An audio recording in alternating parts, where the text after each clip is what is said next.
salah sih. Oke, rumah sakit ada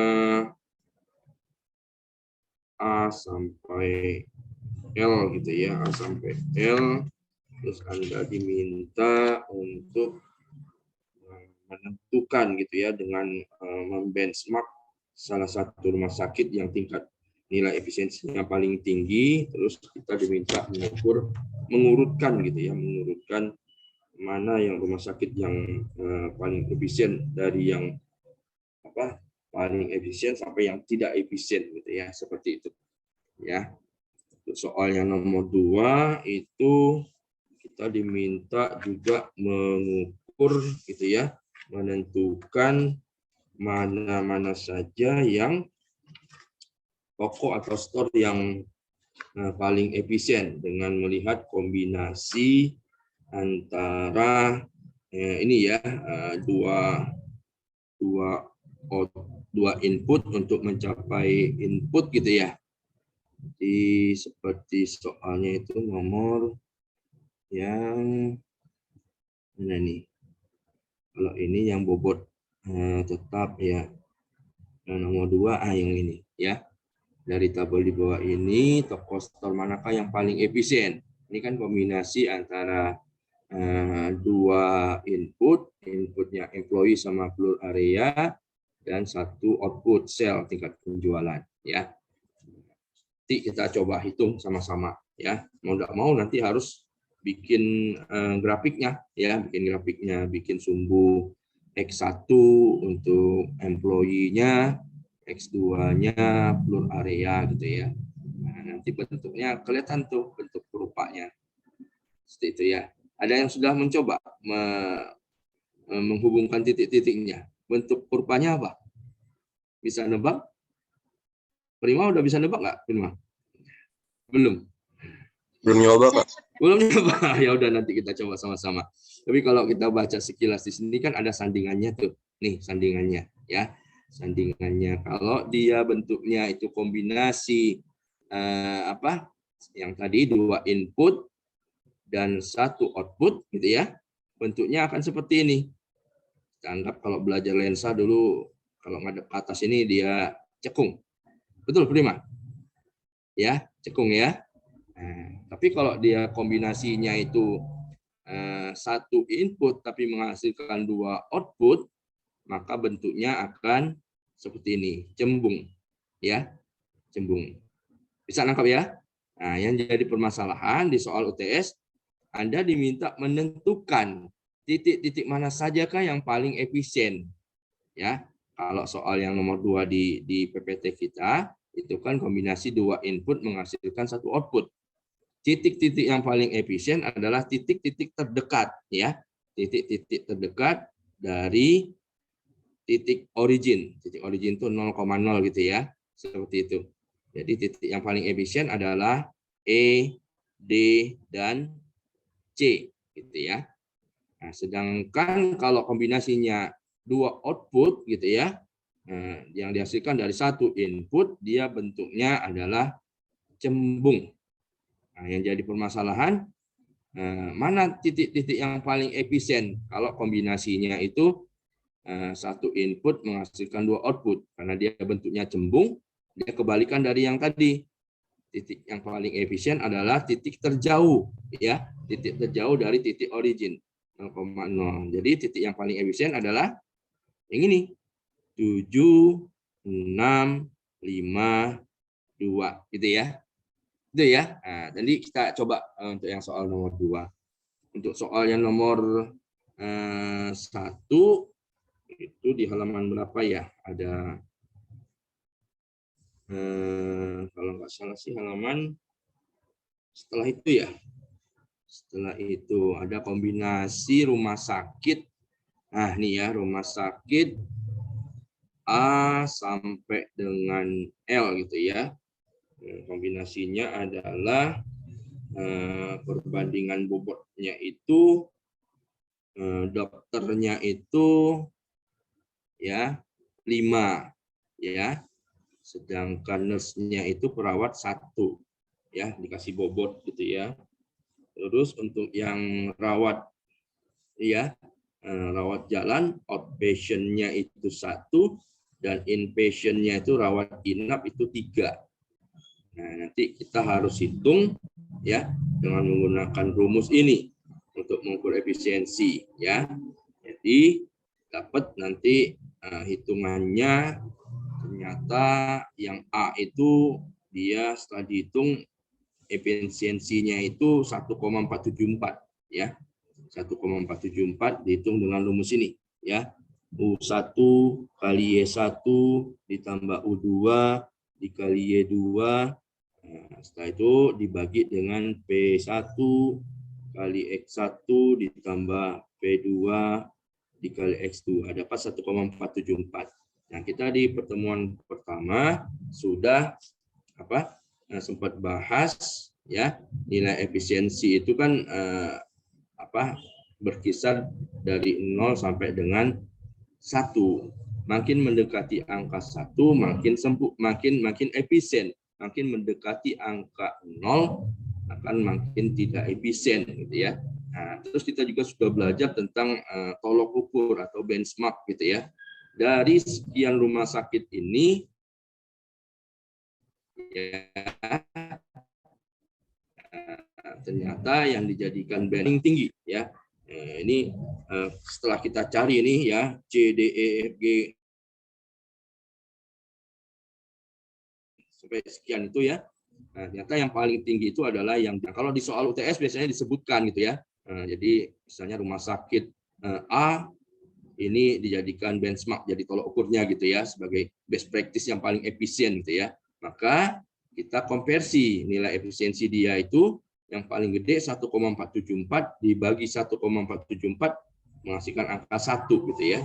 Angka 1. Nah, itulah angka nilai efisiensi yang paling tinggi 1 karena dia sebagai benchmark, sebagai tolok ukur gitu ya. Sedangkan rumah sakit B tinggal kita bagi 1,327 dibagi 1,474 dapat angka 0,901. Nah, begitu seterusnya yang C, D, E sampai L kita cari. Nah, barulah nanti kita bisa urutkan mana rumah sakit yang paling tidak efisien. Nilainya paling kecil gitu ya, nilainya paling kecil. Nah, yang paling efisien kan adalah 1 yang rumah sakit A gitu ya. Itu jadi soal untuk kita diskusikan nanti ya. Jadi kemarin dengan kelas 608 Bapak banyak waktunya habis untuk diskusikan hal ini gitu ya. Kemudian juga Bapak minta gitu ya, sering-sering latihan gitu ya, sering-sering latihan, dan nanti Bapak mungkin kasih kunci jawaban juga gitu ya, buat memudahkan Anda ketika nanti ada soal UTS ya tinggal kita masukkan aja berapa bobotnya. Di soalnya kan paling bergeraknya di sini kan, bobotnya mungkin yang dokternya jadi mungkin 6, nurse-nya jadi 4, misal 3 gitu ya. Paling gitu aja. Tapi kalau rumusnya sudah kita ini udah bikin, tinggal ganti-ganti aja sehingga menjawabnya lebih cepat. Karena soal yang lalu itu ada 7 soal, waktunya cuma 100 menit gitu ya. Kalau baru mau bikin rumusnya, Excel-nya baru dibikin pas ujian, habis waktunya gitu ya. Jadi mengaca hal itu gitu ya, Bapak juga di kelas-kelas sebelumnya Bapak kasih tuh ininya hitung-hitungan ininya, rumusnya gitu ya, Excel-nya, biar Anda menjawab lebih cepat. Dan hasilnya memang di tahun kemarin itu lebih dari 50% mahasiswa yang Bapak ajar ya, itu rata-rata dapat nilai A gitu ya, di atas 50% gitu ya. Jadi senang Bapak, ternyata gitu bisa bantu mahasiswa. Dan ya anggap saja ini kenang-kenangan gitu ya, udah semester 6 pengen mungkin dapat nilai A dari Pak Santri gitu ya. Seperti itu Bapak cuma bisa bantunya seperti itu ya. Barangkali ada juga yang pengen dapat IP 4 gitu di semester 6. Oh bagus tuh, senang Bapak kalau memang bisa ya. Nah, seperti itu ya, bisa kalau mau berusaha gitu ya. Oke, itu ya untuk sebagai pengantar gitu ya. Nanti mungkin kita bisa coba diskusikan bersama nanti ya. Oke, sekarang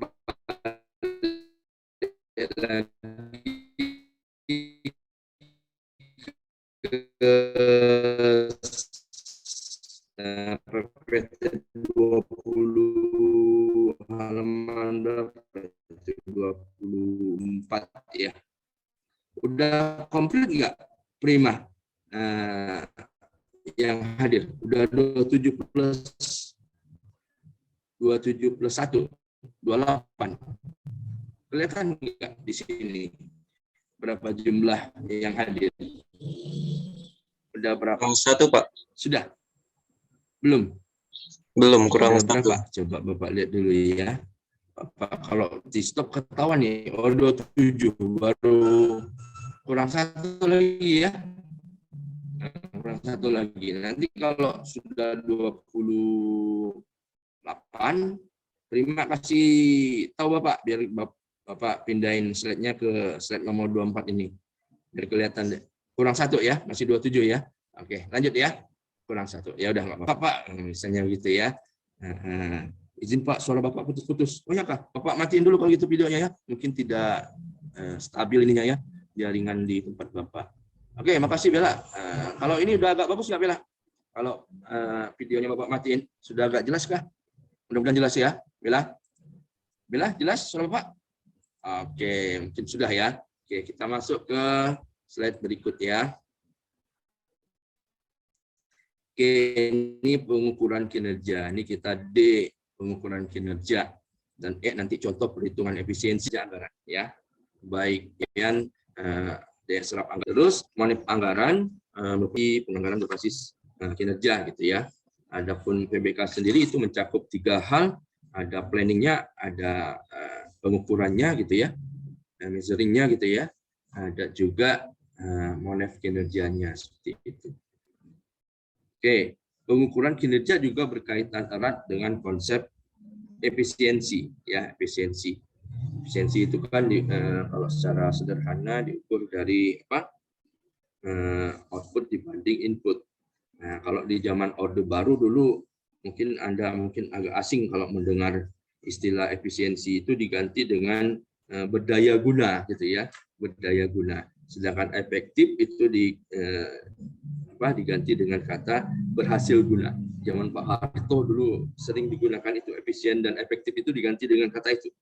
Efisien berdaya guna ya, karena kan sumber daya kan, bisa mendaya gunakan sumber daya yang ada. Apa sumber dayanya? Ya 5M itu ya. Ada man, SDM-nya ya, manusianya, ada money-nya gitu ya, ada uangnya, anggarannya, ada mesin, ada material, ada metode gitu ya, seperti itu. Ya, itu bisa didaya gunakan untuk menghasilkan output yang optimal. Makanya istilahnya berdaya guna. Nah, satu lagi yang efektif. Efektif itu zaman Orde Baru namanya berhasil guna. Mengapa berhasil guna? Karena perhitungan efektivitas adalah secara sederhana ngitungnya dari outcome dibanding output ya. Nah, jadi outputnya tadi bisa didaya gunakan sehingga berhasil menghasilkan outcome. Outcome kan kalau bahasa sederhananya itu hasil ya. Nah, input itu masukan, output itu keluaran gitu ya. Outcome itu hasil, lebih tinggi dari hasil adalah dampak, impact gitu ya, impact. Nah, itu jangan sampai lupa gitu ya, seperti itu. Oke, pengukuran kinerja berkaitan dengan konsep efisiensi. Kemarin juga sempat Bapak singgung, ada sedikit serupa tapi tak sama gitu ya, untuk konsep efisiensi dan produktivitas gitu ya.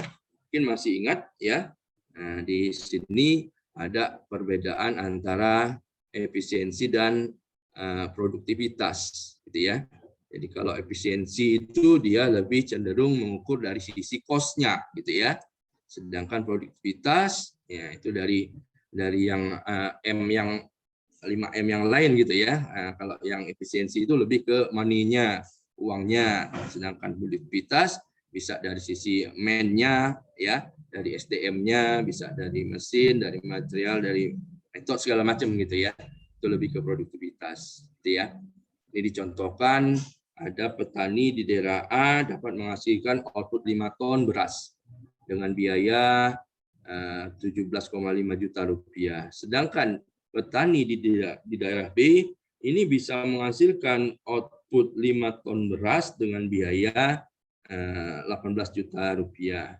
Dengan demikian bisa kita simpulkan bahwa petani di daerah A itu lebih efisien gitu ya dibanding petani di daerah B, karena dengan jumlah output yang sama dia hanya butuh biaya yang 17,5, artinya lebih murah gitu ya, 500.000 dibanding petani di daerah B gitu ya. Jadi efisiensi beras ya dibanding biaya ya untuk jumlah beras yang dihasilkan untuk setiap rupiah. Jadi hitungnya seperti itu ya. Sedangkan produktivitas, nah ini dicontohkan seperti ini gitu ya.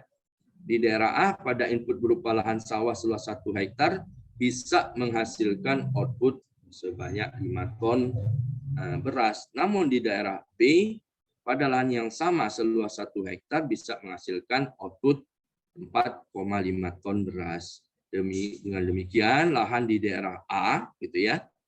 Di daerah A ini ternyata lebih produktif gitu ya, menghasilkan beras dibanding lahan di daerah B. Karena dengan luas lahan yang sama bisa menghasilkan beras yang lebih banyak gitu ya. Seperti itu. Konsep-konsepnya harus dipelajari gitu ya. Contoh yang lain bisa Anda baca di bawahnya gitu ya, di bawahnya seperti itu. Oke, sekarang kita balik lagi ke tujuan pentingnya pengukuran kinerja. Mengapa pengukuran kinerja itu penting?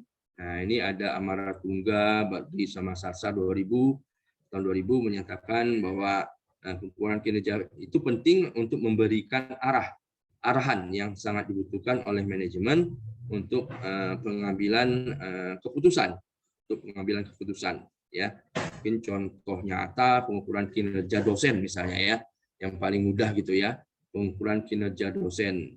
Nah, misalnya di PKN STAN ini udah ada namanya analisis beban kerja gitu ya, ABK gitu ya.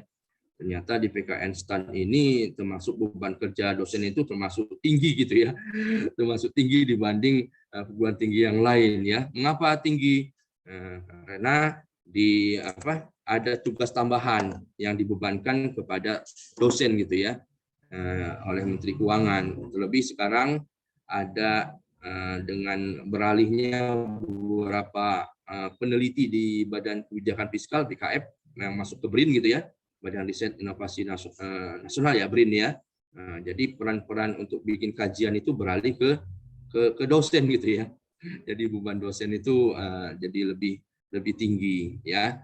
Jadi pentingnya pengukuran kinerja. Kalau di Bapak sebagai dosen itu biasanya perencanaan kinerjanya itu ketika kita menyusun yang namanya kontrak kinerja, IKU ya, indikator kinerja utama. Itu di awal Januari kita tanda tangan sebagai dosen, tanda tangan kontrak kinerja ya. Misalnya apa kontrak kinerjanya?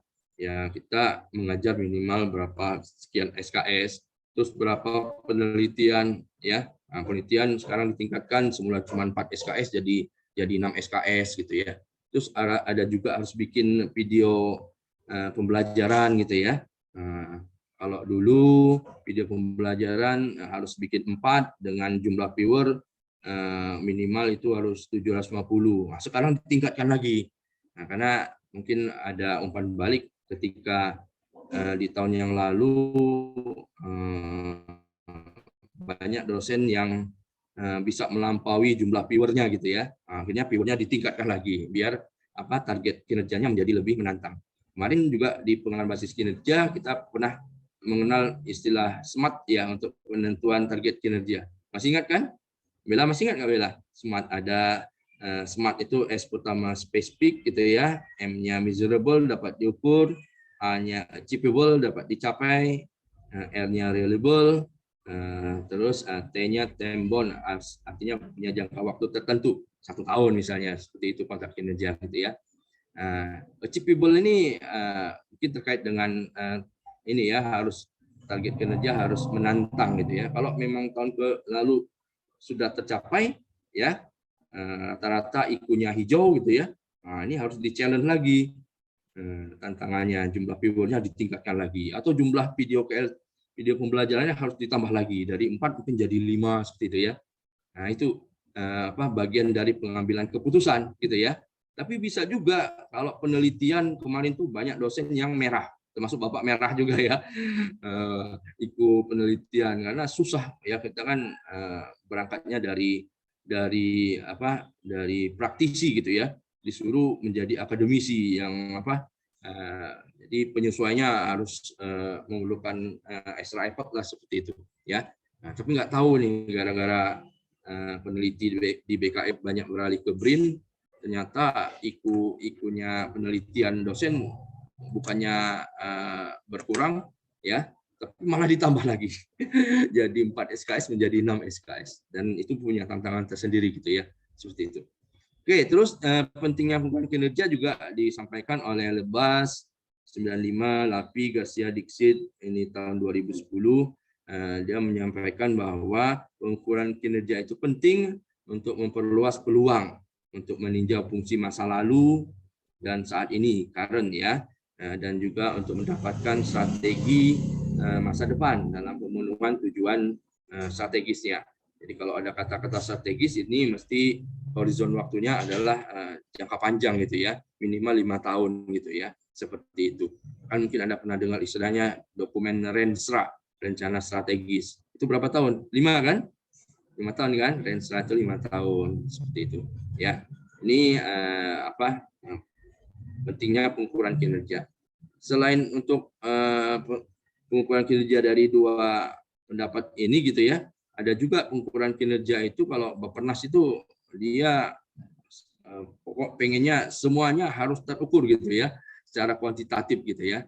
Nah, inti dari pengukuran kinerja adalah nantinya kalau kita bisa menunjukkan kepada publik ya, dalam hal ini DPR gitu ya, nah, kita nantinya akan mendapatkan dukungan publik juga gitu ya, dukungan publik oleh DPR dalam hal tambahan anggaran seperti itu ya, karena dipercaya bisa mengelola anggaran dengan lebih baik gitu ya, seperti itu. Itu kalau dikaitkan dengan kebijakan publik gitu ya. Oke, ini ada bahasa agak alay juga nih Pak Irwan gitu ya. Bikinnya tujuan pakai 7 gitu ya.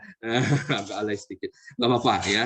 Itu bagian dari strategi Pak Irwan biar mahasiswanya. Udah 28.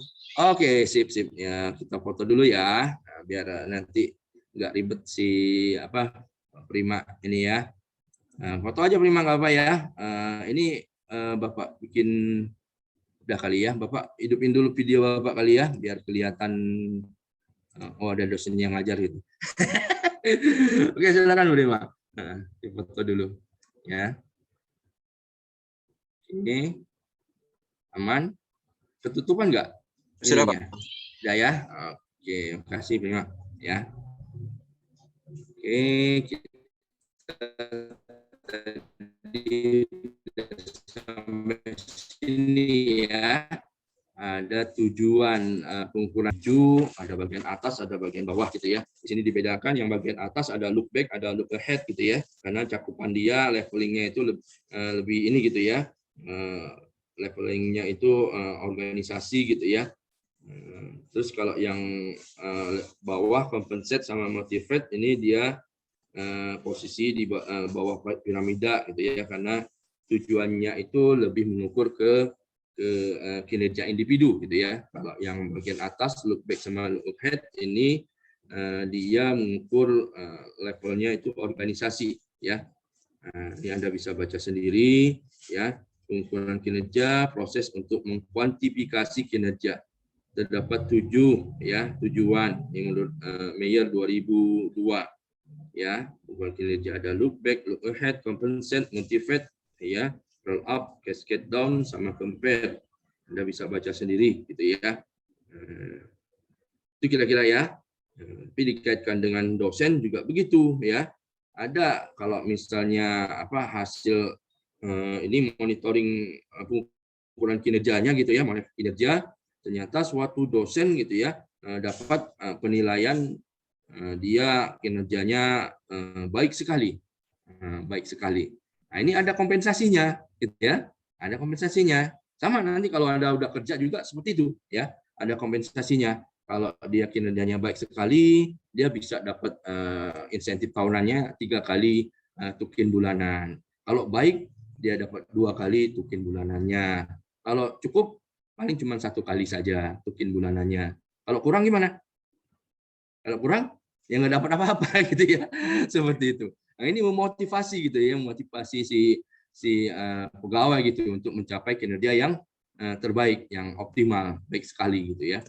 Kalau baik sekali itu kalau penilaian kemarin itu di atas 110 ya, dari 110 sampai 120 itu baik sekali.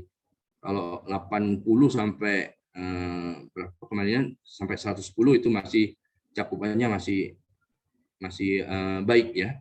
90 sampai 110 itu baik baik ya. Jadi seperti itu ya. Contoh nyatanya gitu ya, penerapan apa terkait dengan apa pengukuran kinerja ini ya. Oke, lanjut. Ini Anda bisa baca sendiri ya.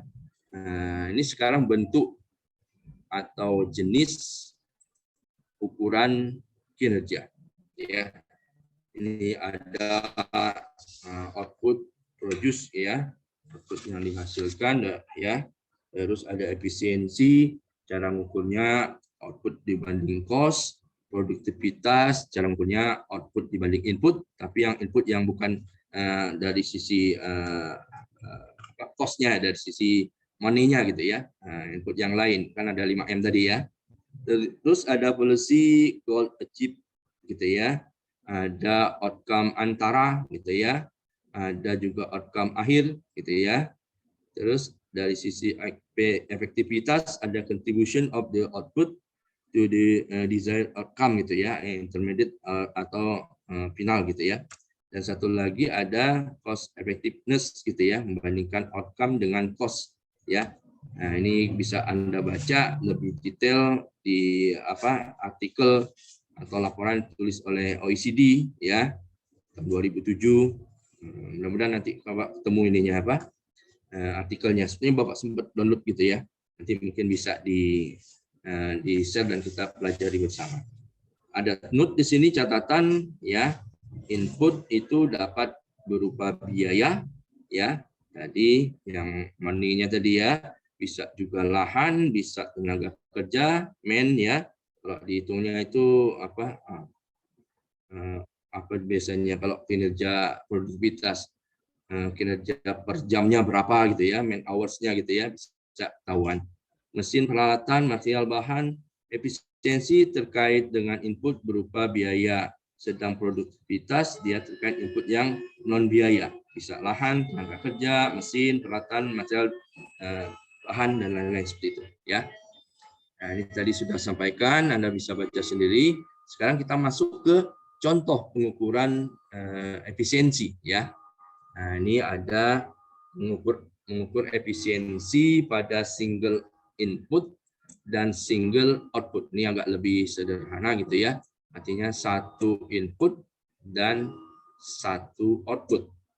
Terdapat 8 cabang toko ya, store ada A, B sampai H. Jumlahnya itu inputnya adalah employee ya, dan outputnya adalah sale, tingkat penjualan dalam $100.000 gitu ya. Produktivitas atau efisiensi diukur melalui jumlah sale per employee gitu ya. Toko B itu ternyata paling efisien. Mengapa? Karena output dibanding input ya, sale dibanding employee ini nilainya 1.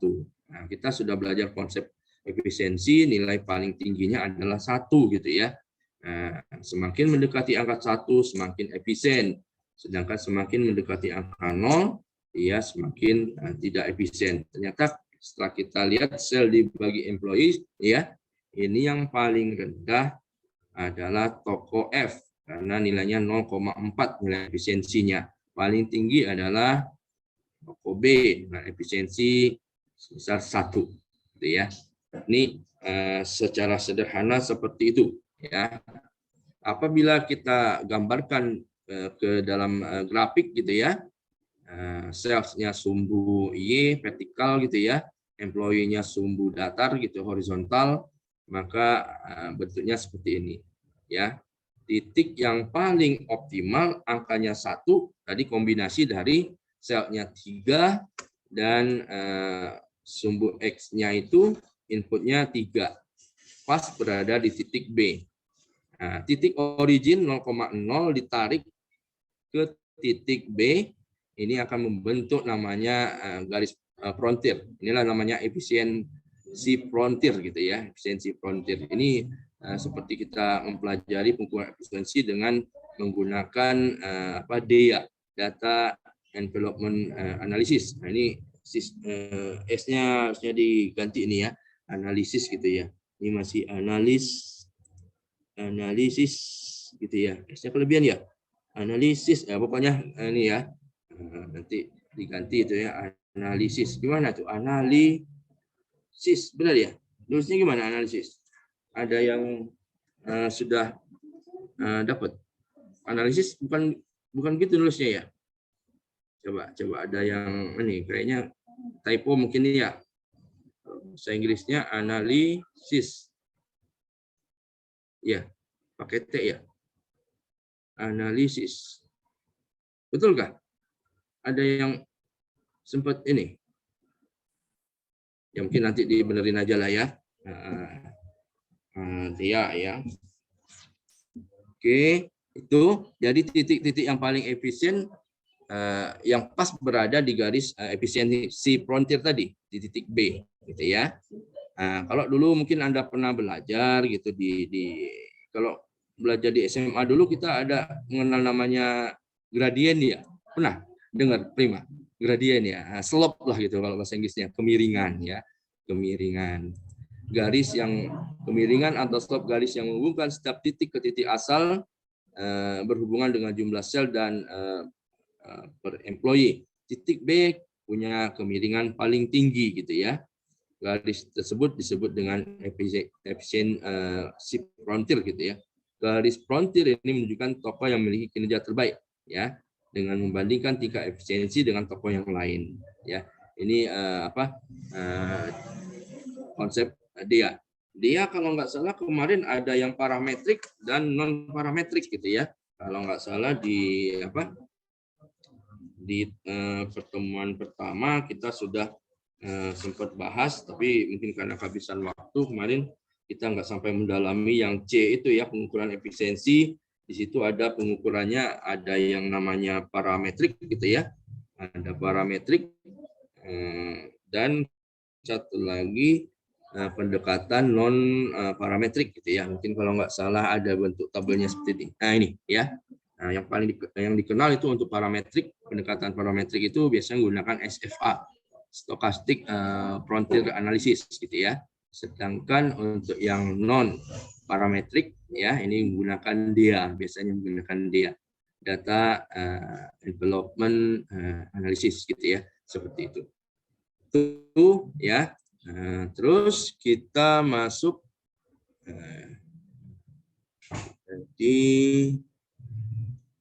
oh ya, untuk diskusi kayaknya jawaban nomor 1 agak kurang ini ya, agak kurang tajam gitu ya. Jadi kalau nggak salah nomor 1 mungkin jawaban Prima bisa kita share kali ya. Nah, atau Prima masih ingat kali? Jawaban nomor 1 apa jawaban Prima? Kalau Bapak tadi sih sekilas cuma definisi aja yang dicantumkan oleh Prima. Betul Prima ya? Nggak kasih contoh ya? Prima menjawab nomor 1, perbedaan prinsip antara efisiensi, teknis, alokatif, dan ekonomis gitu ya. Jadi soal tahun yang lalu itu kalau nggak salah ada menanyakan seperti ini gitu ya. Beri contoh kalau nggak salah ya. Beri contoh efisiensi teknis dan efisiensi ekonomis gitu ya. Nah, seperti itu pertanyaannya. Nah, itu rata-rata mahasiswa nggak bisa jawabnya hasil penilaian tidak bisa optimal karena tidak memberikan ini ya jawaban contoh yang pas gitu ya, yang pas. Jadi ya apa boleh buat gitu ya, akhirnya penilaian tidak optimal gitu ya. Itu kalau nggak salah gitu ya. Ada jawabannya, mungkin Bapak sempat tengok dulu ya. Kalau efisiensi teknis dan efisiensi ekonomis gitu ya. Intinya sih kalau efisiensi ekonomis dia sama jawaban dengan prima, dia gabungan dari efisiensi teknis dan alokatif gitu ya, di mana menggunakan input yang minimum untuk menghasilkan output yang maksimum gitu ya. Nah, tapi di situ harus ada ini apa penghematan atau efisiensi karena penggunaan teknologi itu gitu ya. Harus dapat angkanya berapa gitu ya untuk yang apa efisiensi ekonomisnya. Mungkin kalau dikasih contoh seperti ini ya gitu ya.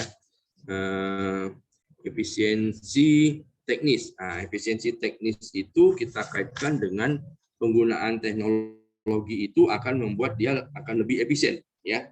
Contoh tadi apa untuk menyiapkan output berupa area lahan sawah yang siap tanam ya, ada output gitu ya. Kita perlu input menggunakan misalnya kerbau untuk membajak sawah tadi biar dia siap, lahan tadi siap ditanam gitu ya. Dan satu lagi bisa selain menggunakan kerbau untuk membajak, kita bisa juga gunakan alat bajak sawah gitu ya, alat bajak sawah. Tentu nanti traktor pembajak sawah itu akan lebih efisien gitu ya dibanding dengan menggunakan kerbau untuk membajak sawah. Nah, itu contoh nyata yang namanya efisiensi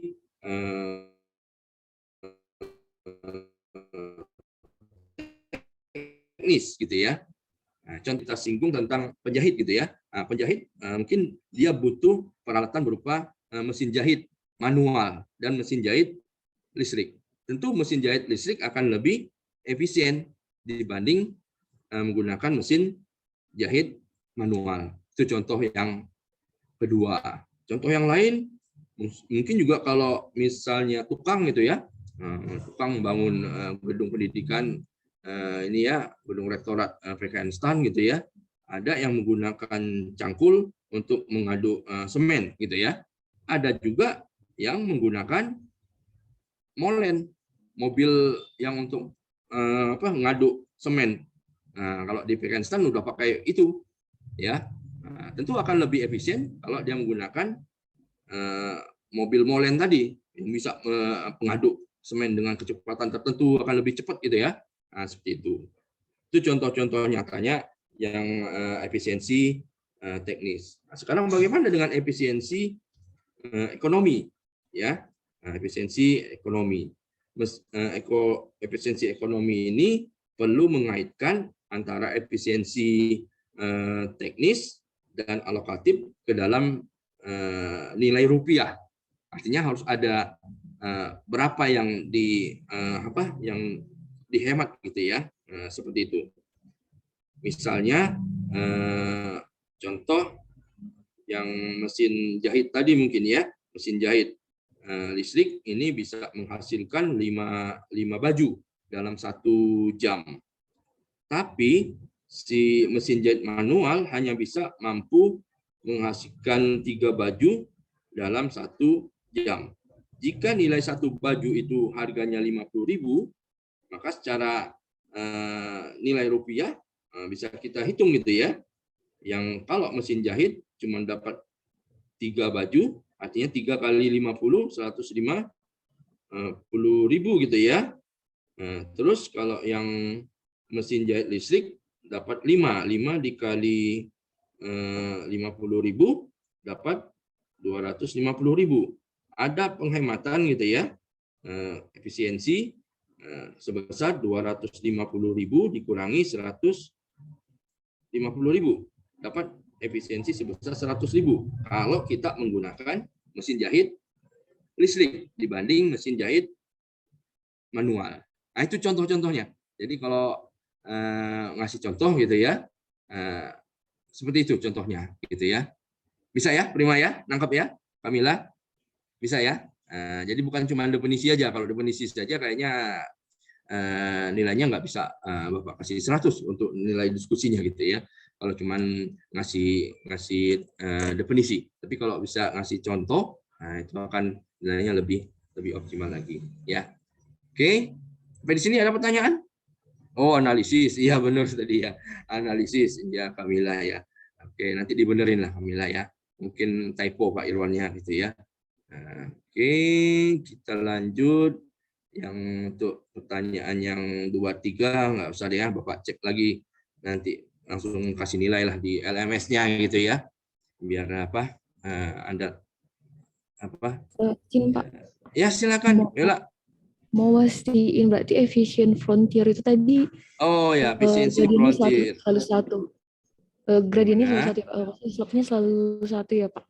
Oh iya ya betul. Ya jadi kalau secara prinsip ya frontier tadi ya efisiensi frontier ya nilainya maksimalnya itu memang 1 gitu ya. Kan tadi Bapak dari awal sebutkan nilai efisiensi itu berkisar dari dari 0 sampai dengan 1 gitu ya. Tadi kebetulan gradiennya pas itu ya. Titik B itu dia titik yang paling tinggi gitu ya, karena selnya 3, employee-nya 3, nilainya 1. Nah, efisiensi adalah paling tingginya ya itu 1 sama dengan 1 gitu ya. Bisa juga nilai efisiennya itu lebih dari 1, tapi kemudian kita benchmark gitu kan, tetap jadi dikonversi menjadi nilai efisiensi yang paling tinggi adalah 1. Sama seperti yang soal yang nomor berapa tadi, yang rumah sakit tadi.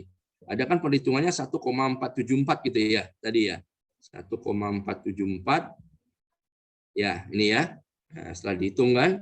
Nah, tapi nanti ini akan kita jadikan benchmark gitu kan. Jadi benchmark dengan mengkonversi ini nilai efisiensinya menjadi maksimal 1. 1,474 dibagi 1,474 kan nilainya 1. Jadi nilai efisiensi dia adalah maksimal sini ya. Karena dia jadi benchmark, jadi tolok ukur nilai efisiensi yang paling maksimalnya itu optimal adalah di rumah sakit A tadi gitu ya. Seperti itu.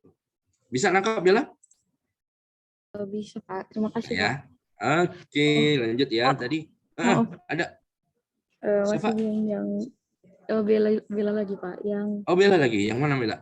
tadi yang kasih contoh mesin itu loh Pak, mesin jahit listrik. Kan kalau dibandingkan sama mesin manual, berarti nambah biaya. Itu nggak diperhitungkan ya Pak? Maksudnya Oh ya biaya ya. listriknya. Ini kita cuma ngaitkan dari sisi produktivitasnya. Kalau dia dari sisi outputnya dengan mesin listrik, mesin jahit listrik ini dalam waktu 1 jam dia bisa menghasilkan 5 baju. Jadi kita sederhanakan outputnya adalah baju. Kalau satu baju harganya itu 50.000, artinya dalam 1 jam dia bisa menghasilkan 5 kali 50.000, 250.000 gitu ya. Dari sisi itunya kan. Kalau mesin jahitnya manual, dia cuma bisa menghasilkan 3 kali 50, jadi cuma dapat 150.000. Artinya 250.000 kalau pakai mesin jahit listrik, ya menghasilkan outputnya 250.000 dalam sisi ini kan. Tadi kan harus dikaitkan ke ada nilai rupiahnya gitu kan. 250.000 dikurangi 150.000, artinya lebih efisien pakai mesin jahit listrik ya, karena dia ada nilai ininya 100.000 tadi ya. Mesin jahit listrik secara ekonomi dia akan lebih efisien sebesar 100.000 dibanding kita menggunakan mesin jahit manual. Itu kira-kira ya. Jadi disederhanakan Bella ya. Jadi kita sederhanakan dari sisi outputnya gitu ya. Baju. Bisa Bella nangkap kira-kira? Nangkep Pak, makasih Pak. Iya Bella? Pak. Sudah? Oh Kamila. Ya, Kamila mungkin ada. Gimana Kamila? Pertanyaan dari Bella Pak. Kan kalau dari sisi output kan dia jelas menguntungkan Pak kalau bisa pakai itu listrik. Tapi kalau dilihat dari efisiensi alokatif bukannya itu jadinya nggak efisien ya Pak. Soalnya itu kan ini pakai listrik. Inputnya itu pakai listrik gitu Pak. Ada biaya listrik lagi gitu ya. Ya harus dicari lagi kalau lebih fairnya lagi berapa dalam 1 jam itu jumlah pemakaian listrik gitu ya. Apakah dia lebih dari 100.000 gitu kan? Mungkin perhitungannya kurang dari 100.000, makanya dia masih dianggap lebih lebih efisien gitu. Itu kira-kira Kamila, memang harus diukur semua sebetulnya. Kalau efisiensi nggak bisa ini, tapi ini penyederhanaan lah ibaratnya gitu Kamila, biar lebih mudah memahami gitu ya. Itu kira-kira. Terima kasih Pak. Ya, aman ya. Oke, ada yang lagi bertanya? Nggak apa-apa, Bapak senang kalau banyak yang bertanya gitu ya. Kemarin di kelas 608 juga begitu. Bahkan Bapak minta teman-teman yang lain gitu ya, coba menghitung, Bapak tunjuk tuh ya. Bapak kasih waktu mungkin 5 menit atau 10 menit, coba hitung nilai efisiensi untuk rumah sakit C sampai dengan sampai L gitu ya. Seperti itu. Ada yang sudah coba hitung? Belum? Saya sudah, Pak. Oh, sudah. Bagus. Nah, kalau udah bagus. Artinya udah siap kalau nanti soal kuis ya. Kalau Bapak biasanya pertemuan ke-7 ada kuis gitu ya. Ini untuk menyiapkan Anda menghadapi UTS gitu ya. Jadi kalau misalnya nanti di dosen koordinator Pak Ur tidak menyiapkan kuis gitu ya, nah, Bapak akan menyiapkan kuis sendiri untuk kelas yang Bapak ampu gitu ya. Untuk apa tujuannya? Tujuan biar Anda lebih siap gitu ya menghadapi UTS. Jadi begitu UTS-nya berlangsung, Anda bisa gunakan hitungan Excel-nya itu dengan masukan itu. Kan lebih cepat ngitungnya. Seperti itu ya. Jadi biasanya Bapak share juga tuh kunci jawaban untuk yang kuis biar Anda juga untuk membantu Anda belajar lebih baik seperti itu ya. Jadi kalau memang nanti Pak Pur selaku Dosko tidak menyiapkan kuis pra UTS di pertemuan ke-7, ya Bapak bikin sendiri soalnya ya, seperti itu. Oke? Mungkin kita balik dulu ya, nanti sambil Anda nanti kita buka ininya jawaban ininya ya. Kalau yang tadi kita baru sampai ke sini ya tadi ya, kita baru gambar yang mudah tadi ya. Oke. Ini ya. Sekarang kita lanjut ke slide berikutnya gitu ya. Nah, apabila secara statistik titik-titik tersebut diregresikan gitu ya, diregresi, maka diperoleh garis regresi Y sama dengan 0,622X. Nah, gradiennya kemiringannya 0,622 ini gitu ya. Ya, regression line ini Y sama dengan 0,622X gitu ya, seperti itu. Garis regresi tersebut menunjukkan rata-rata nilai tingkat penjualan per toko. Secara rata-rata titik di atas garis regresi gitu ya. Titik-titik yang di atas garis regresi berarti dia itu lebih efisien dibanding dengan titik-titik yang di bawah garis itu gitu ya. Jadi kalau kita lihat seperti ini, titik-titik yang di atas gitu ya, garis regresi ada B, ada E gitu ya. Nah, ini termasuk yang yang efisien. D pun juga masuk efisien gitu ya, seperti itu. Karena dia di atas ya, di atas titik regresi gitu ya. Terus titik di bawah garis regresi kurang efisien. Semakin jauh di atas garis regresi, artinya dia makin efisien. Itu sebaliknya. Ini konsep dari DEA ya, DEA. Untuk yang ini karena yang paling tinggi itu ada frontier line gitu ya. Nah, ini ada juga CCR ini ya. Jadi di sini kita lihat titik B yang ini ya yang akan menjadi benchmark gitu ya. Jadi tolak ukur best practice-nya gitu ya. Best practice-nya untuk melakukan perbaikan kinerja ya, seperti itu. Jadi pernah juga Bapak sampaikan ada mahasiswa D4 akuntansi ahli program, dia coba menghitung tingkat efisiensi KPP di Jawa Timur gitu ya. Nah, dia bedakan antara KPP yang tipe Pratama dan tipe Madya. Nah, ternyata masing-masing tipe itu ada yang nilai efisiensinya 1. Nah, nilai efisiensi 1 tadi itulah menjadi benchmark gitu ya untuk mengukur tingkat efisiensi KPP yang sejenis. Jadi harus apple to apple gitu ya. Misalnya KPP Pratama A ini dia nilai efisiensinya 1. Maka dia dijadikan benchmark untuk mengukur tingkat efisiensi di KPP Pratama yang lain. Misal contoh yang C, KPP Madya C, ini dia nilai efisiensinya 1. Maka dia akan dijadikan benchmark untuk mengukur tingkat efisiensi KPP Madya di Provinsi Jawa Timur. Gitu ya. Jadi memang efisiensi ini sifatnya relatif. Dia membandingkan antara satu dengan yang lain gitu ya. Satunya itu dijadikan benchmark sebagai tolok ukurnya gitu untuk perbaikan kinerja. Mengapa KPP Pratama A ini dia paling efisien gitu ya? Nanti kan dari KPP Pratama yang lain akan mencontoh gitu ya untuk perbaikan kinerja. Gimana agar bisa mencapai nilai efisiensi yang sebesar 1 seperti di KPP Pratama A tadi. Itu contohnya gitu ya penerapannya. Oke, untuk memperbaiki tingkat efisiensi, maka titik-titik yang kurang efisien ini perlu didekatkan ke garis frontir gitu ya. Perlu didekatkan ke garis frontir. Ada 2 cara yang bisa dilakukan. Ada namanya input oriented, ada juga yang namanya itu output oriented gitu ya. Ada output oriented gitu ya, seperti itu. Misalnya yang input oriented ini caranya adalah dengan mengurangi input dari A gitu ya ke A1 gitu ya, ke A1. Ya, bisa seperti itu.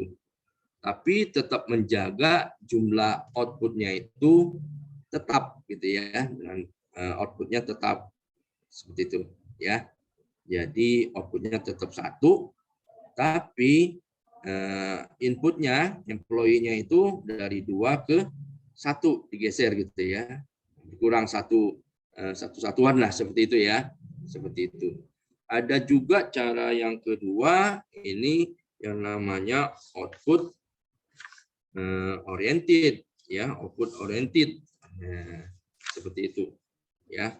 Bisa ya nangkep kira-kira grafik ini bisa memahami? Halo? Bisa, Pak. Bisa ya. Oke, mudah ya. Menambah output dari A ke A2 gitu ya. Jadi outputnya yang ditambah semula 1 jadi 2 dengan tetap menjaga inputnya ini sebesar 2 gitu ya. Jadi naik dia tingkat penjualannya sebesar 1 satuan gitu ya. Dari 1 menjadi 2. Itu contohnya gitu ya. Bagaimana cara memperbaiki tingkat efisiensi. Artinya memperbaiki juga tingkat kinerjanya seperti itu. Ya. Oke, sekarang kita mengukur efisiensi pada 2 input dan 1 output. Nah, tadi sudah sempat di awal Bapak singgung bentuk kurvanya itu dia akan kalau 2 input dan 1 output akan bentuknya cekung gitu ya. Betul? Cekung ya. Tapi kalau kebalikannya 2 output dengan 1 input dia bentuknya cembung. Ini kita contohkan, ini ada input X1 employee ya. Unitnya ini 10, ada input 2 pelur area, unitnya itu setara dengan 1000 meter persegi. Outputnya berupa sel tingkat penjualan dengan kalau dibikin per unitnya ini jadi 100.000 US dollar gitu ya, Output sel penjualan diwujudkan dalam 1 unit penjualan dengan menggunakan asumsi ada yang namanya constant return to scale, perbandingan nilai output dan input yang sifatnya konstan. Penambahan nilai input akan sebanding dengan penambahan nilai output. Itu asumsi awalnya gitu ya. Nilai X1 dibanding output Y dan nilai X2 dibanding output Y akan disandingkan dalam sebuah grafik gitu ya. Jadi kalau dibikin grafik dia bentuknya akan berbentuk cekung gitu ya, berbentuk cekung. Efisiensi diukur dari titik yang membutuhkan input paling sedikit untuk menghasilkan 1 unit output. Titik yang paling efisien adalah EDC atau CDE gitu ya. Ini ya, sebagaimana tampak pada gambar ada namanya efisiensi frontiers gitu ya. Terus area titik-titik dalam cakupan frontier line ini disebut sebagai production possibility set. Tingkat efisiensi di luar garis frontier, gitu ya. Nah, misalnya titik A, gitu ya, dapat diukur dengan menarik titik A ke titik asal O. Nah, O ini titik origin, gitu ya. Titik O ini 0,0 titik asal atau origin, ya. Jadi bisa kita tarik seperti ini, ya. Ya, titik A itu bisa diukur, ya. Titik A bisa diukur dengan membandingkan caranya OP, ya, OP per OA, gitu ya, seperti itu, ya. Intinya yang titik-titik yang paling efisien untuk yang dua ini ya, dua input dengan satu unit output, gitu ya, satu output, dia bentuknya itu cekung, dan titik-titik yang paling dekat dengan titik origin, gitu ya, titik origin itu 0,0, gitu ya, itu yang paling efisien, ya. Jadi E, D, dan C ini paling efisien. Mengapa titik F ini tidak dianggap efisien? Nah, ini pertanyaannya seperti itu, ya. Karena dia, ya kalau mau efisien dia harus didekatkan, harus digeser segaris dengan titik D dan C, ya, baru dia bisa disebut efisien, gitu ya. Kalau ini kan dia masih posisinya di atas itu, gitu ya. Nah, itu kira-kira, ya, bisa nangkap ya, kira-kira dapat? Izin tanya, Pak. Ah ya, silakan. Siapa nih? Kamila, Pak. Kamila, gimana Kamila? Pak, sebenarnya yang bisa ditarik itu semua titik atau cuma yang kelihatan deket-deket aja, Pak, sama garis frontiernya, Pak? Oke, jadi kalau ini kita harus ini dulu bikin kurvanya dulu ya, bikin grafiknya dulu. Nanti baru kita sambungkan titik-titiknya ini, gitu ya. Nah, ini kan tadi kunci titik-titik yang paling efisien adalah titik-titik yang paling terdekat dengan titik origin, gitu ya, titik origin, gitu ya.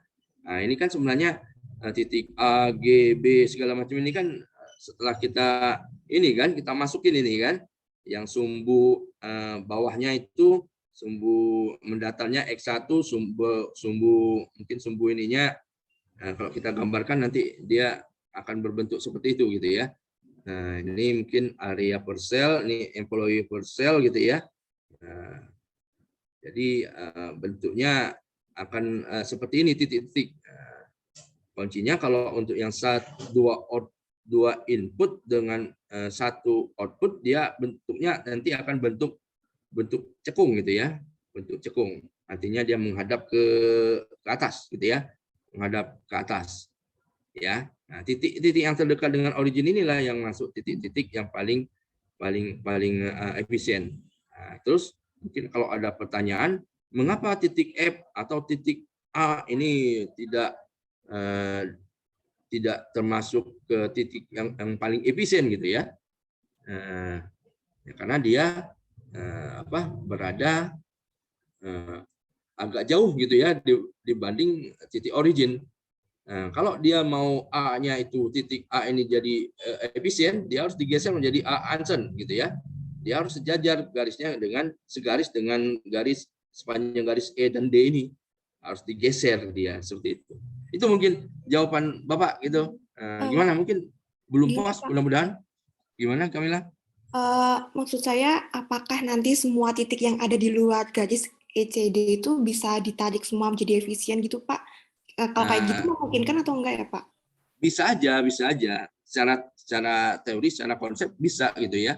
Tapi kan perlu effort juga, gitu ya, untuk mengefisienkan. Tapi untuk sebagai benchmark, yang paling efisien adalah yang tadi paling dekat dengan titik origin. Jadi sebagai benchmark ini bisa E, bisa D, bisa C, gitu ya. Seperti itu, Kamila. Ya, yang paling jauh kan G ini kan, yang paling tidak efisien ini G ini paling jauh kayaknya, sepertinya ya. Ya, seperti itu. Yang paling dekat agak dari garis frontier, efisiensi frontier adalah F, sepertinya ya. Nah, tinggal dikit lagi dia geser, gitu kan. Jadi F Ansen, gitu, seperti itu. Itu secara konsep seperti itu. Iya, Bisa jelas, ya? Pak.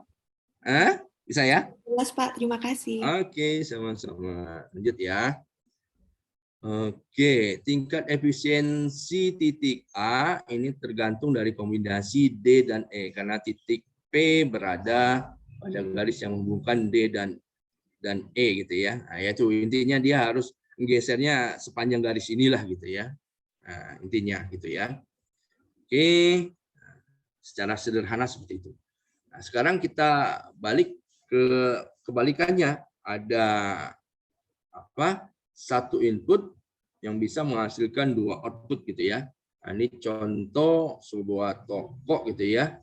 A, B, C sampai G dia punya apa? Employee gitu ya. Menghasilkan output satu customer dan tingkat penjualan gitu ya.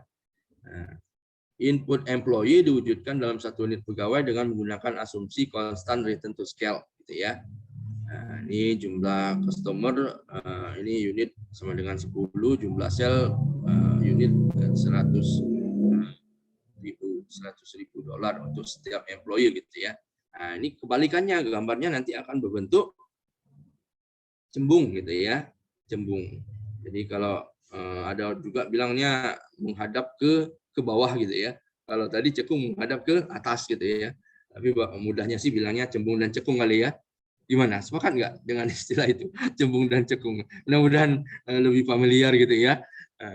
Cekung gitu ya. Ini cembung gitu ya. Kalau pelajaran lensa lu di fisika kan seperti itu ya, Prima ya.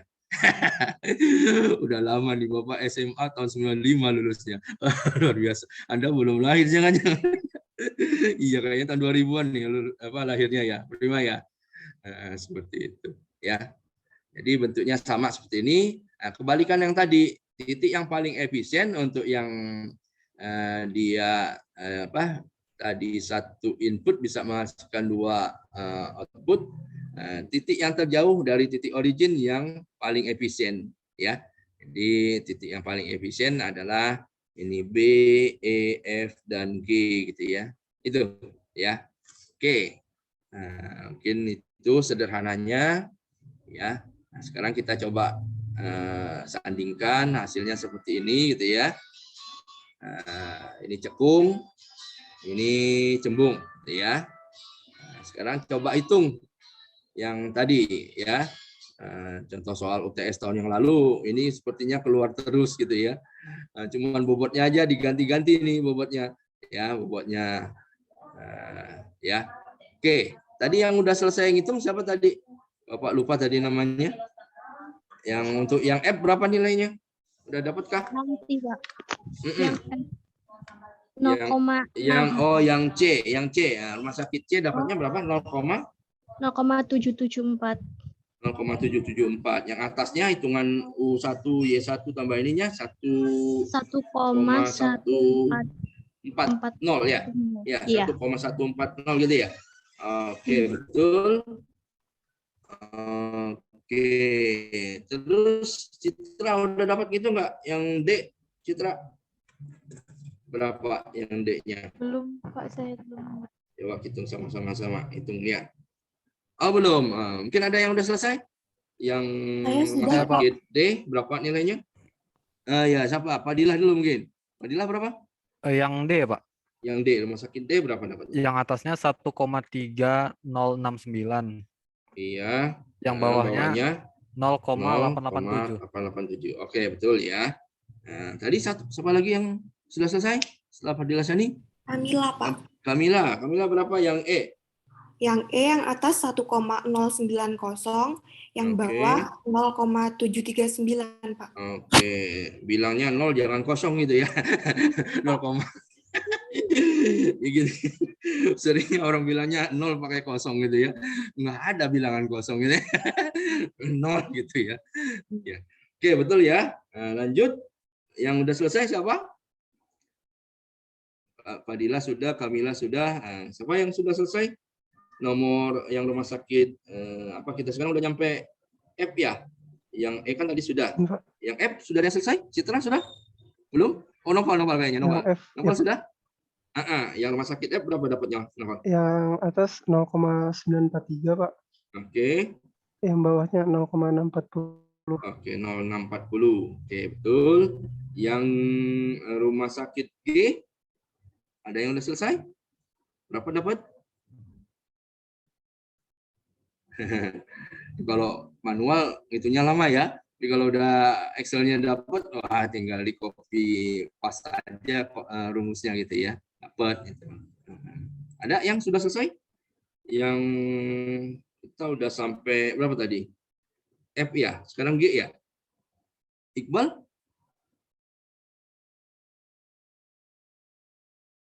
Iqbal belum? Ada yang sudah selesai? Izin Pak. Ya, Izin siapa? menjelaskan G. Erza. Ya. Berapa Yang G. Erza? Yang G? Yang G untuk yang atas, Mm-mm. atasnya Berapa? 0,1, Heeh. yang Bawahnya? bawahnya 0,929. Kayaknya beda deh hitungan dengan Bapak. Coba ada yang hitungannya ini enggak? Coba Yang ada. atas 1,210 ya Pak? Iya, 1,210, bawahnya 0,821. 0,821. Iya. Betul. Oh ya, udah. Tadi mungkin salah menjumlah kali ya saya. Itu aja. Iya, harus hati-hati ya. Oke, yang H siapa? Mau coba? Yang H sudah ada yang selesai? Belum?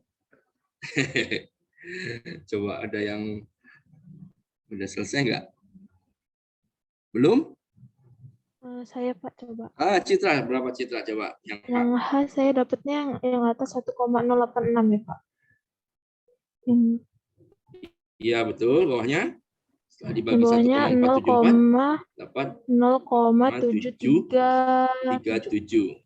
Iya betul. Oke, makasih ya Citra. Yang I silakan coba mencoba. Izin coba ya Pak. Iya, Justina, silakan Justina. Yang I ya Pak. Iya, yang rumah sakit I, betul. Yang atas itu 1,244. Oke. Yang bawah 0,844. Oke, betul ya. Nah ya. Oke, lanjut yang J. Apa nih? Volunteer. Ya, Zafrino. Bimo. Yang J, yang atasnya 1,062. Oke. Yang bawahnya 0,72, Pak. Oke, betul ya. Lanjut, rumah sakit K. Izin Pak. Izin Pak. Iya, siapa Diko? Diko, berapa Diko? Iya Pak. Yang atas 1,228, yang Oke. bawah 0,833. Oke, betul ya. Nah, terakhir. Siapa tadi? Saya Pak. Andrea. Ya, silakan Andrea. Yang atas 1,287, yang bawah 0,873 Pak. Oke, sekarang penutup Andrea ya. Yang paling tidak efisien rumah sakit mana? Udah sempat tadi? Belum? Belum sempat ngerekap ya? Ya mungkin kalau Bapak tayangin aja kali ya. Kalau belum direkap Bapak tampilin aja kayaknya ya. Biar kelihatan apa? Mana yang paling efisien gitu ya. Mungkin belum sempat di apa? Direkap kali ya. Coba Bapak tampilin yang hitungan Bapak dulu lah ya. Nanti bisa digunakan Anda kalau ada soal ini apa? Ada soal yang serupa, tinggal ngasih ininya aja gitu kan. Apa? Ganti bobotnya aja gitu ya. Seperti itu. Oke, ini Bapak share screen dulu. Bapak jawaban soal 1 TM2 ya. Udah kelihatankah? Mudah-mudahan sudah? Udah. Nah, kalau lihat dari ini yang paling nilainya paling kecil, rumah sakit yang paling tidak efisien yang mana? F ya Pak. Yang F ya, paling 0,640 ya, paling kecil kan? Iya Pak. Dibanding yang lain gitu ya. Nah, nanti kalau misalnya diminta diurutkan ya tinggal diurutkan aja dari nilai efisiensinya paling kecil sampai yang paling gede, satu yang rumah sakit A tadi ya sebagai benchmark. Itu ya kira-kira ya.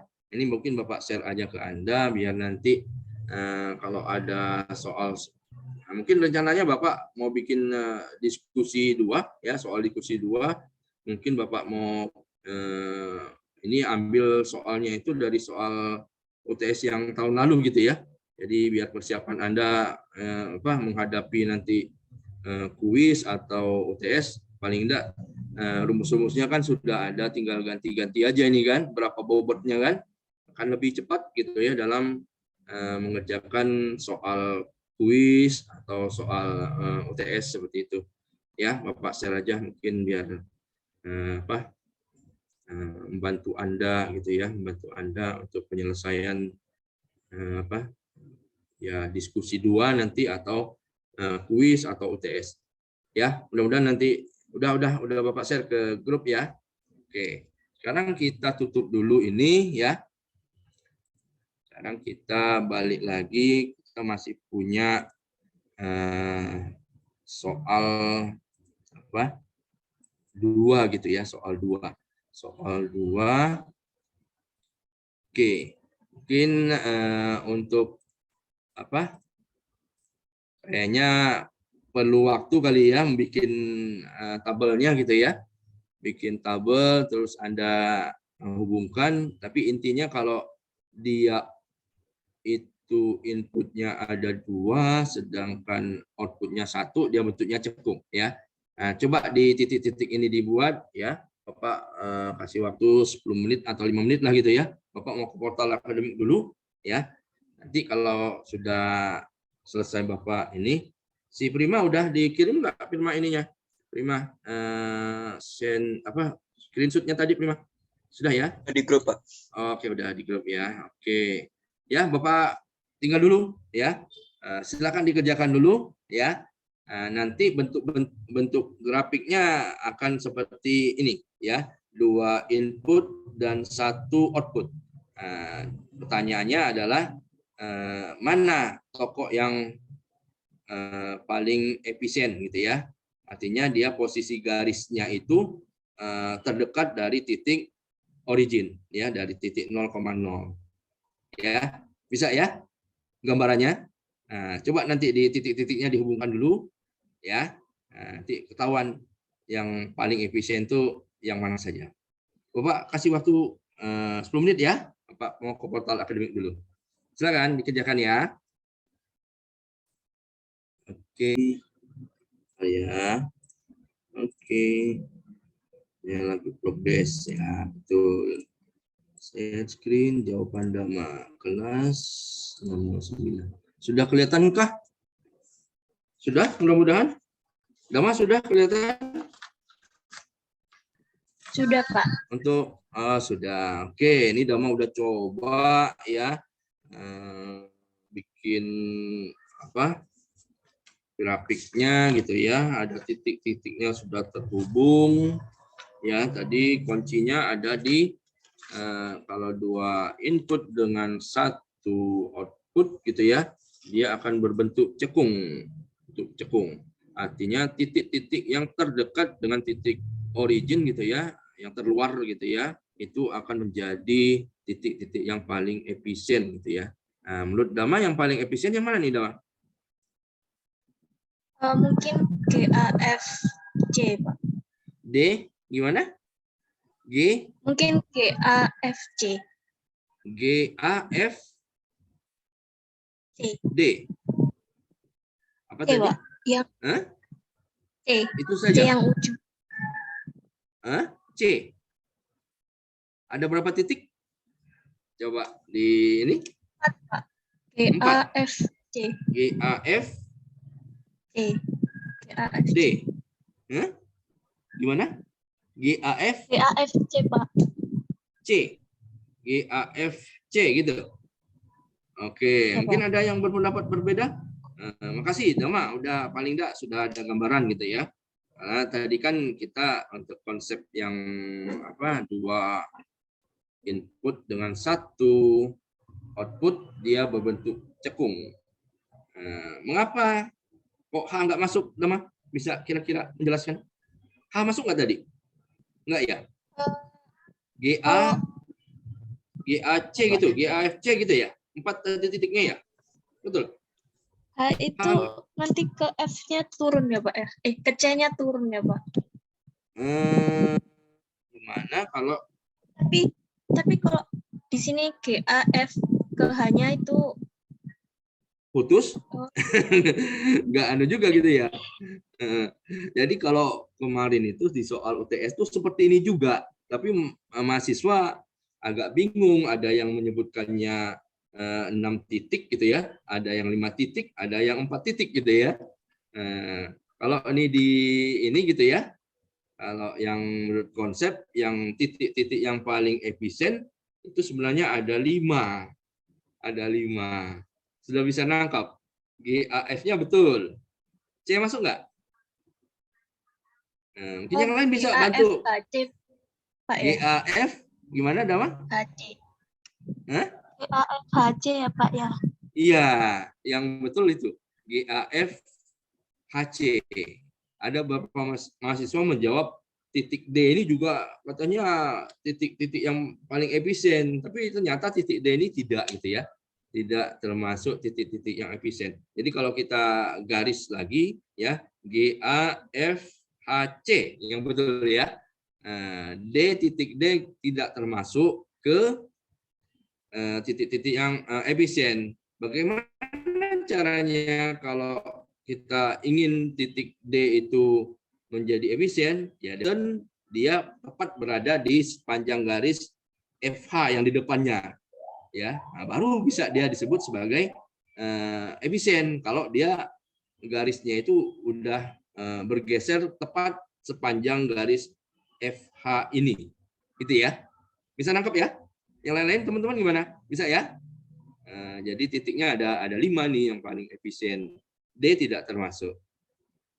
Bisa ya? Ada yang bertanya mungkin? Ada yang nggak suka dengan gambar-gambar? Kan ada. Izin Pak, Iya, silakan Indah, gimana Indah? G itu bukannya sejajar sama D sama H ya Pak? Gimana? Kalau dia bisa masuk Pak. Yang G Pak. Yang G, mengapa dia bisa masuk titik-titik ini gitu ya? Titik yang paling dianggap paling efisien gitu ya. Padahal kan dia sejajar dengan E gitu, masuk gitu? Bukan, Dia Indah? sejajar sama DH yang maksudnya searah gitu Pak. Yang D juga. Sama dengan D gitu? Iya Pak. Oh gitu. Tapi ingat tadi titik-titik terluar kan, secara konsep kan titik-titik terluar di bentuk kurva cekung itu dia dianggap paling efisien. Mengapa dia paling efisien? Karena dia titik-titik itu terdekat dari titik origin. Jadi harus kita bikin garis ini, garis origin 0,0 gitu ya. 0,0. Ini kan titik origin kan di sini nih. Lebih dekat gitu ya. Lebih pendek dibanding dengan OD misalnya, atau OE atau OB gitu ya, seperti itu ya, karena dia berada di titik terluarnya itu loh. Kalau bentuk cekungnya itu dia masuk jadi seperti itu. Secara konsep seperti itu. Bisa Indah nangkep? Iya Pak. Indah? Terima kasih Pak. Lagi. Iya Pak. Iya, ini kayaknya sepertinya agak membingungkan. Tapi mungkin nanti Bapak share aja mungkin yang ini, yang artikelnya punyanya si Parel ya, 1957 sama Pursun ya. Pursun yang nomor 10 kalau nggak salah ya. Yang di tugas kelompok. Nah, kalau nggak salah ada yang ngejelasin tentang ini gitu ya. Mudah-mudahan lebih jelas gitu ya. Seperti itu. Oke? Ada yang ingin bertanya lagi? Nanti mungkin Bapak bikinkan soal diskusi 2. Soalnya mungkin 3 juga gitu ya. Mungkin 3 juga. Soal pertama tadi ya Bapak ambil dari soal UTS ya. Soal UTS tahun yang lalu gitu ya. Jadi persiapanlah gitu ya. Persiapan Anda kalau nanti ada kuis atau UTS paling enggak udah bisa digunakan lah ini gitu ya. Rumus-rumus yang tadi gitu ya. Ini juga mungkin Dama mau men-share ke teman-temannya juga biar titik-titiknya enggak ini gitu Dama ya. Mungkin bisa di-share juga ke temannya. Mintalah. Dama mungkin sedekah sama teman-temannya kali karena belum selesai bikin Excel-nya gitu ya.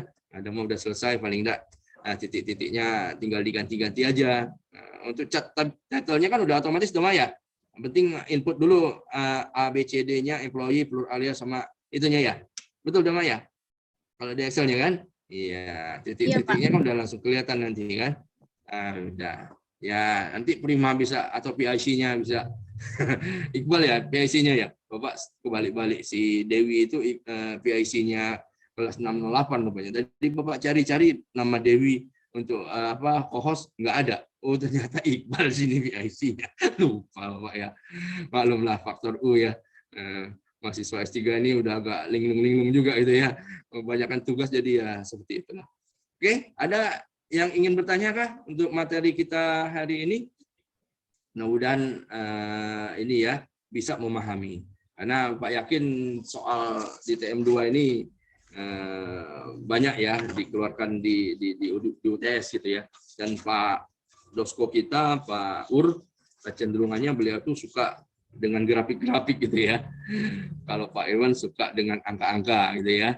Jadi bisa nebak mungkin ya. Kalau Pak Ur kan S2-nya Magister Perencanaan dan Kebijakan Publik. Beliau tuh lebih senang menjelaskan sesuatu dengan grafik gitu ya. Dengan grafik. Kalau Pak Irwan karena bergumul dengan angka-angka, beliau programmer gitu ya. Suka dengan angka-angka, soal hitung-hitungan biasanya lebih suka seperti itu ya. Kalau Bapak lebih suka dengan soal-soal yang merangsang logika gitu ya. Seperti tadi. Mengapa tuh pertanyaan Bapak? Mungkin lebih mengecek ke pemahaman konsep seperti itu ya. Oke, masih punya waktu kita. Ada sekitar 10 menit lagi. Ada yang ingin bertanya, Bapak stop share dulu ya. Mungkin yang Excel-nya bisa menghubungi Dama ya. Jadi kalau yang belum selesai gitu ya. Dama tolong dong dikasih ininya filenya gitu ya. Oh ya, tadi kalau nggak salah Bapak lihat di LMS itu ada tugas individu, udah diposting ini ya, diupload ke LMS oleh Pak Irwan. Ada kesulitan nggak untuk mengupload ininya? Katanya harus pakai filenya PPT ya, Prima ya, dan ada kapasitas filenya itu maksimal 5 MB, megabyte gitu ya. Betul. Ada yang udah selesai nggak? Bapak belum ngecek di LMS. Kelas ini sudah ada nggak yang ngirim tugas individu yang yang diminta oleh Pak Irwan gitu? Dama sudah coba belum Dama? Belum ya Dama? Sudah Pak, tapi sudah. Kemarin di LMS-nya belum ada. Oh, udah sekarang. Kalau nggak salah kemarin jam 5 sore ya beliau upload di LMS-nya. Tapi udah berhasil ngupload ininya, submit tugas individunya. Dama? Belum Pak, karena belum. kebesaran. Filenya kebesaran. Iya, rata-rata dari mahasiswa itu komplain di situ. LMS ini cuman bisa dia maksimalnya itu 10 MB ya. Dan Pak Irwan sengaja katanya mulanya itu nguploadnya cuman ngasih perkenannya cuman 2 MB aja. Banyak yang komplain gitu ya, bisa nggak Pak ditambah? Akhirnya ditambah jadi 5 MB. Nah, ternyata masih banyak juga yang filenya mungkin kegedean gitu di atas 10 MB gitu ya. Ini gimana tuh caranya? Apa kalau misalnya perintahnya di PDF kan lebih mudah ya? PPT-nya di PDF kan mungkin bisa dikonversi, ininya filenya bisa lebih kecil gitu ya. Tapi permintaannya Pak Irwan di LMS dalam bentuk PPT masalahnya gitu ya. Jadi mau nggak mau harus dikurangi mungkin jumlah ininya ya, jumlah halaman PowerPoint-nya, atau mungkin gimana? Ada cara mengkonversinya nggak lebih kecil? Prima udah jajal Prima? Belum? Saya kayaknya udah ngumpul Pak, udah. Tapi penamaannya saya belum sesuai format. Itu kemarin gitu. Saya nggak sampai 5 MB dah. Nggak sampai ya? Submit. Oke, nggak apa-apa. Kalau penamaan sih nggak masalah Bapak. Kalau Bapak ya. Cuman yang penting udah bisa di inilah gitu ya. Udah berhasil di-upload di-submit di LMS gitu. Ada yang kesulitan nggak teman-teman yang lain? Untuk yang tugas individu 1 gitu ya. Tugas individu yang pertama. Kalau misalnya filenya kegedean gitu. Karena mintanya harus dalam bentuk format PPT gitu ya. PPTX gitu ya. Seperti itu. Ya mudah-mudahan inilah ya. Bisa ya. Seperti itu. Ada yang ingin bertanya lagi? Kalau diskusi 2 nggak masalah kan? Kalau Bapak bikin soal lagi, nanti diupload lagi ke LMS, submit. Ya sama seperti kemarin, tanggal 28 lagi gitu ya, jam 23.59 lagi. Ini Bapak tujuannya ada soal-soal diskusi seperti itu untuk membiasakan Anda gitu ya. Karena Bapak khawatir dengan soal UTS yang tahun kemarin itu 7 soal gitu ya. 7 soal waktunya 100 menit gitu ya. Di situ ada ngitung IKPA-nya juga gitu ya. IKPA sendiri itu soalnya itu udah 2 halaman sendiri gitu ya. Seperti itu. Terus ada pertanyaan tadi ya, mengapa grafik frontline pada pengukuran efisiensi untuk 1 input dan 2 output itu punya bentuk cekung ke bawah terhadap titik origin. Nah, itu pertanyaan seperti itu. Ya. Terus ada juga soal apa perbedaan antara efisiensi dan produktivitas gitu ya, seperti itu. Ada juga tadi yang sudah kita bahas, menghitung tingkat efisiensi dengan metode bobot tetap fixed rate gitu ya pada rumah sakit, menghitung juga mana tokoh-tokoh yang paling efisien, ya, tadi soal nomor 2 gitu ya. Terus diminta juga menentukan tingkat kendali dan tingkat validitas ya. Ada juga buatlah contoh IQ dengan validitas eksak, validitas proksi, validitas activity gitu ya. Nanti kita akan pelajari itu ya. Jadi kalau hitungan Bapak itu ya, waktu 100 menit ini kalau tidak disikapi dengan baik itu ya, nggak cukup waktunya gitu ya. Makanya Bapak share tadi kunci jawaban untuk yang soal diskusi yang nomor 1 tadi ya, soal kita yang